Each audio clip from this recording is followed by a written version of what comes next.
নমস্কার বন্ধুরা, আজকে এঁচোড় দিয়ে দু রকমের রেসিপি বানাবো। এঁচোড়টাকে কেটে নুন জলে ডুবিয়ে রেখেছি। এঁচোড়টাকে নুন হলুদ দিয়ে সেদ্ধ করতে বসিয়েছি।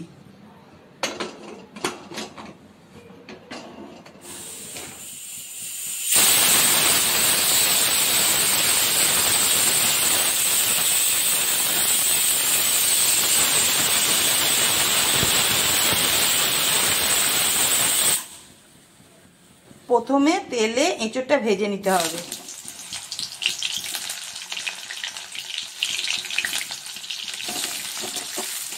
নুন হলুদ দিয়ে এঁচোড়টাকে ভাজতে হবে।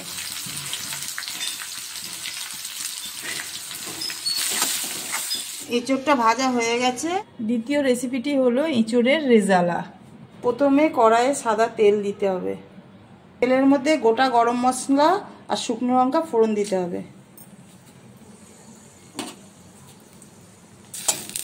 এবার দিচ্ছি আদা বাটা,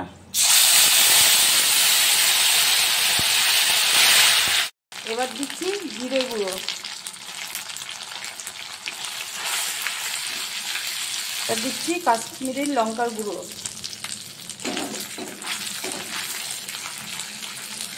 তো এই বাটাটা দিয়ে দিচ্ছি।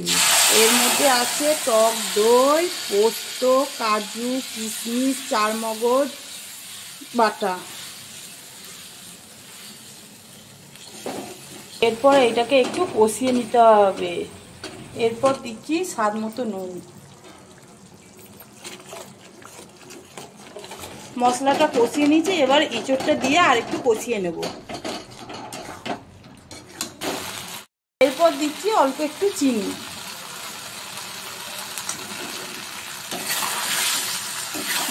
মশলা কষানো হয়ে গেছে, মশলা থেকে তেল ছেড়ে দিয়েছে, এবার জল দিয়ে দিচ্ছি। রান্নাটা হয়ে এসেছে, এবার গরম মশলা দিয়ে দিচ্ছি।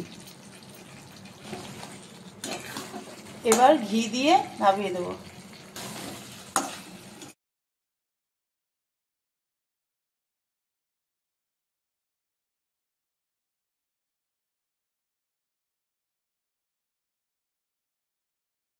আমার রান্না কমপ্লিট। এবার আমার ছোট মেয়েকে পরিবেশন করে দিচ্ছি।